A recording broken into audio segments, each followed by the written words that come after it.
അങ്ങനെയൊക്കെ വന്നാലാണ് ഭഗവാൻ ആവുള്ളൂ എന്നാണ്.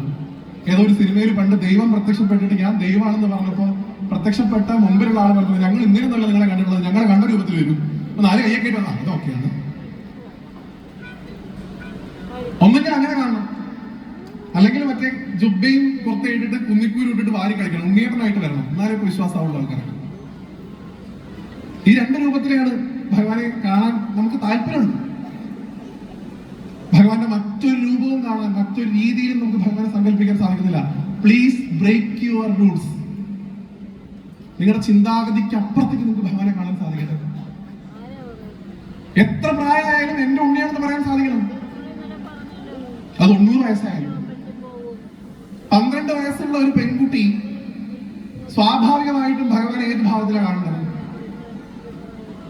ഉണ്ണിയേട്ടനാണല്ലോ, അല്ലേ? കാമുക ഭാവത്തിൽ ഭഗവാനെ കാണാനാണ് യുവതികളായിട്ടുള്ള കുട്ടികൾക്ക് താല്പര്യമാണ്. പൊതുവിൽ എല്ലാവർക്കും അങ്ങനെയൊന്നുമില്ല. എനിക്ക് ഭഗവാനെ പോലൊരു ഭർത്താവിനെ വേണം എന്നാണ് പണ്ടൊക്കെ പറഞ്ഞത്. ഇപ്പൊ ഈ കൈലാസനാഥൻ സീരിയൽ വന്നതോടുകൂടി ഇപ്പൊ മഹാദേവനെ പോലെ വേണേ, അങ്ങനെയായി. എന്തായാലും ഭഗവാനെ പോലുള്ള ഒരു ഭർത്താവിനെ കിട്ടണമെന്ന് ആഗ്രഹിച്ച ആൾക്കാർ ഇപ്പോഴും ഉണ്ടല്ലോ, അത്രയും ആൾക്കാരുണ്ട്.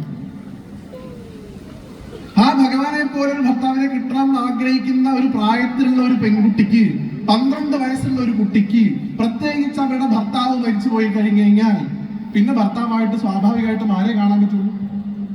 ഭഗവാനെ കാണാൻ പറ്റുള്ളൂ. വളരെയധികം കൃഷ്ണഭക്തയായിട്ടൊരു കുട്ടി, ആ കുട്ടിയുടെ ഭർത്താവ് 12 വയസ്സിൽ മരിച്ചു, പിന്നെ എന്റെ ഭർത്താവ് ആരാണ്? കൃഷ്ണൻ. എന്നാൽ ആ 12 വയസ്സുള്ള കുട്ടി തീരുമാനിച്ചു, എന്റെ ഭർത്താവല്ല കൃഷ്ണൻ, എന്റെ മകനാണ് കൃഷ്ണൻ.